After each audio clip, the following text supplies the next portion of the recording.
Hey, it's Lawyer Bree. Thank you again for coming. This is part 2 of topic video 1, how to survive the New York City shelter system.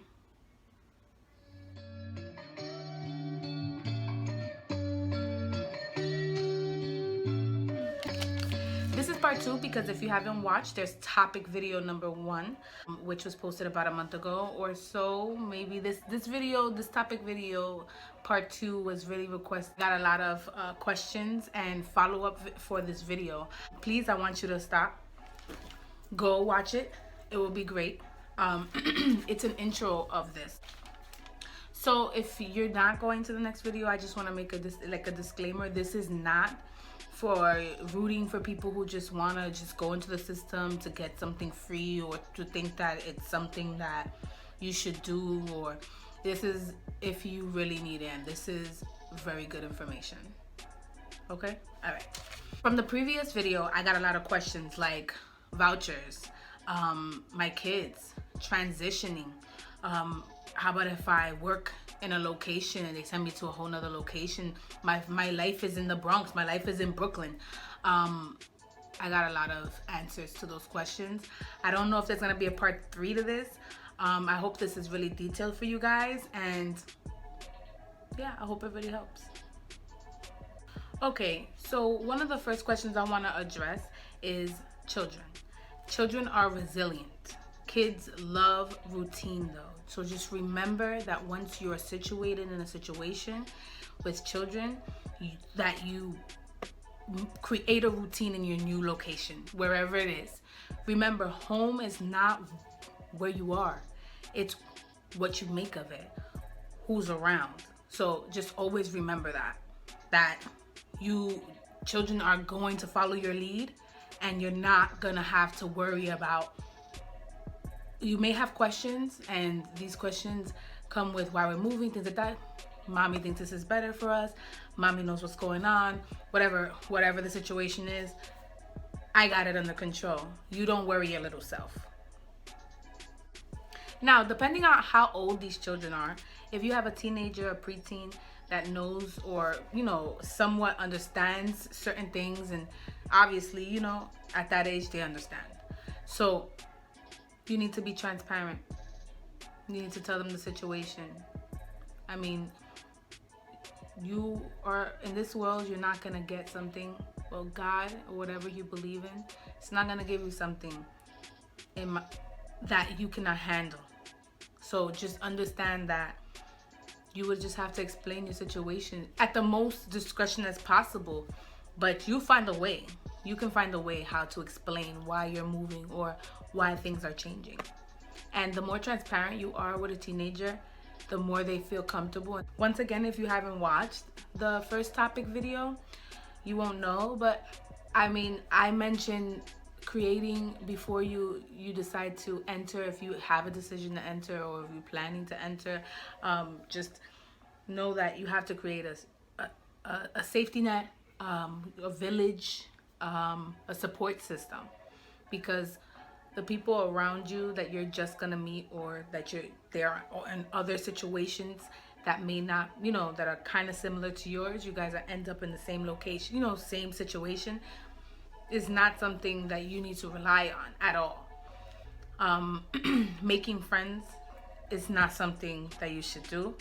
That's just a follow-up on the first video. In that, like I mentioned, you would have to be signing things and things like that. You will have a lot of signing to do, and there'll be interviews in PATH, when you go into PATH, which I have said in the previous video, which you should watch. It's located in the Bronx. If things have changed as of right now, or anything from the video on, I'm not quite sure about. And like I said, I gave you go to that video. Go to that video.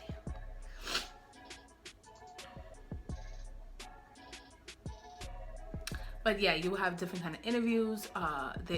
The point of the interviews, you're gonna probably feel like it's kind of invasive, and you're gonna feel like these people don't believe me. They don't believe what's going on. But just remember, like Fulana or Stacy or Becky that said she didn't have a job, had a job. or said she didn't have anywhere to live but lives in a mansion, yeah, that's before you. And unfortunately, they learn from their mistakes. So they're gonna question you. Like I said, you're gonna feel like you're in interviews, in like everywhere every person or caseworker or floor you go on in that building. You may feel like they're judging you or they're questioning you, but just stay firm. Like I said, you have to have your mind straight when you go. If you have time to prepare, you have to have your mind straight. People are worried about their children's school, their work, or their life is gonna completely change.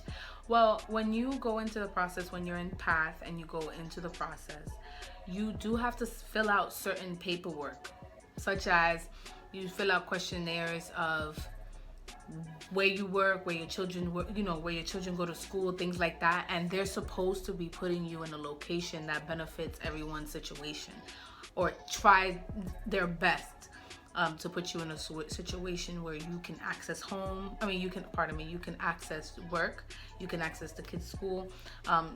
Sometimes things are difficult, especially when people have more than 4 or 5 family members, and it's more.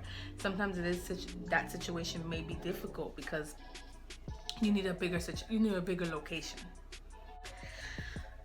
This is a difficult one because this has a lot to do with you, but what will people think? I get it, but remember, Stacy or Fulana is not going to assist you and put you up in their house with your children. Even you single people out there, sometimes, like my mom used to say, she'd say, oh, you want to be with your friends? You want to go out with your friends and do that? Yeah, go ahead, stay in their house and see how much in 3 days, like a fish, you're going to stink. Spanish saying. It's true. It's really, like I said, when you prepare yourself to go into the New York City shelter system, or to go into any shelter system where you need assistance, or any building to need assistance, sometimes it's difficult. But these are things that you have to do to levitate. As long as you take it as a building level and not as something that is a crutch. It's something to lift you up for a second. It's not something that's going to be with you forever. It's not a handicap. Don't make it a handicap. This is for the entrepreneurs. You have to have a 9 to 5 once upon a time, if that's the life you have to live. You know what I mean? But eventually you had your own. And that's how it is. Eventually, you have your own. You're going into the system, but eventually, you'll have your own. Another thing I kind of want to skim by when it comes to people is just, I've said this previous times, and I'm probably going to say it for the rest of my life, because it's a real, literally, I look at myself in the mirror and I feel like I look like a cup. You know what I'm saying? Because everyone around you, it's going to make sense in a second. Everyone around you that's in your tight circle, you should make sure that everyone is qualified to fill your cup. And that's your cup of dreams. That's where you're going. That's everything that symbolizes you. That's what makes you energized. That's what makes you want to keep on going. Be that entrepreneur you are. So if they're putting in nothing, basura, they don't need to be in your circle, sweetheart. Telling you, sometimes it's hard. Sometimes walking away from people who put you down, or who weigh you down, or who just want you to fill their cup, sometimes it's not worth it. I'm telling you, there's people out there that only want you to fill their cup. You need to surround yourself around people who are going to fill you with positivity, motivation. That is why, do you understand? Does it make sense now? That is why it's important for you to be around people who are they always say on your level or above. Because on your level, they're going to be motivated to push you because they want to be up there too. And the ones that are not on your level and are above you, you want to be up there too. It's human nature. You know what I mean? But I'm here to tell you again. And I'm here to remind you that these decisions you make are big. Shelter system, bringing your kids to another environment.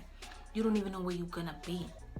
But when you build yourself, prior to, if you have the opportunity, because sometimes there's a disaster that happens and you can't do nothing about it. You can't.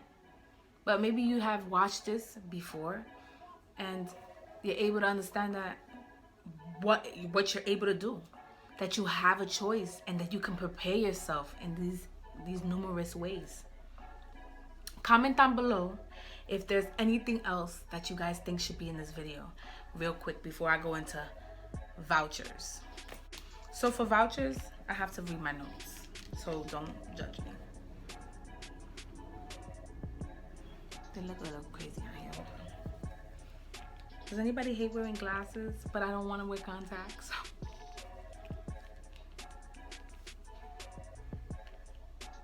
Okay. So with vouchers, I'm going to speak about, because it goes in, there's so many different ones that are possible out there. But there's Section 8, which Section 8 was created for housing community. It was created by Housing and Community Development Act in 1978. It provides assistance for low and mid-income families to rent from from the private market.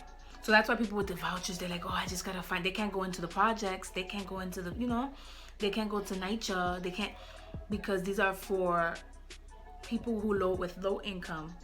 They're able to sign up for this, which you always hear, oh, Section 8 is closed, or Section 8 is this, and it's because just like, any type of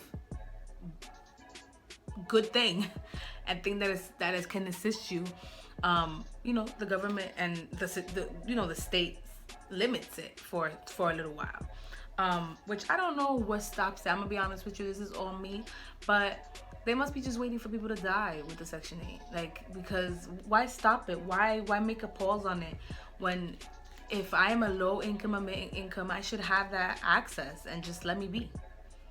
But that's Section 8. That's a little bit of Section 8. So it was created in 1978. So everyone who's like, I want 1978. So that was a good thing.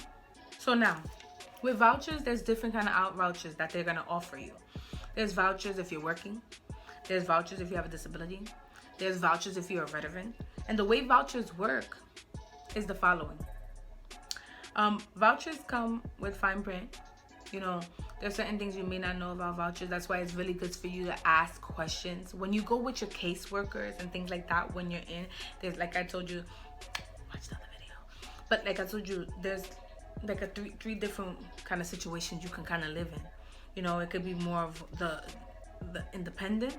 Then you have kind of a little bit of assistance and a full-blown assistance situation, like a facility. And it's just important, like anyone you talk to, anyone, HRA, anything, at this moment, you need to have questions, because if you really want to move forward, you need to know what's happening next. So you would have those questions. So you ask questions about your vouchers. There's certain vouchers that are like, they'll pay 30%. They'll assist you, or you have to pay 30% of your income, or you have to pay 80% of your income, or it includes water, or it's just a one-time thing. There's something called a one-shot deal, guys, and HRA has it. Look into that. That's if you're before you have to get into the shelter system, you're at a really bad point. This video I wish was out for me when I needed it, but it wasn't. But I'm happy that I'm doing this, and I'm happy that I have this platform, and I'm creating this because I didn't know so many people would have wanted this. I didn't know. Like I said before, it kind of came to me. And like I said, comment down below if there's anything else that you would like to hear regarding this. Listen, it's a heavy situation. It's a heavy topic. That's why I like it, because I like dissecting things, and to make things a little bit easier for others. It's heartbreaking having to make a decision, to leave wherever you were. But in certain cases, it may be the best decision for you. And that's simple.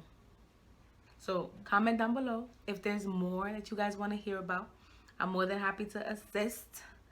It's Loyal Bree, and I'm proud of you. You proud of you?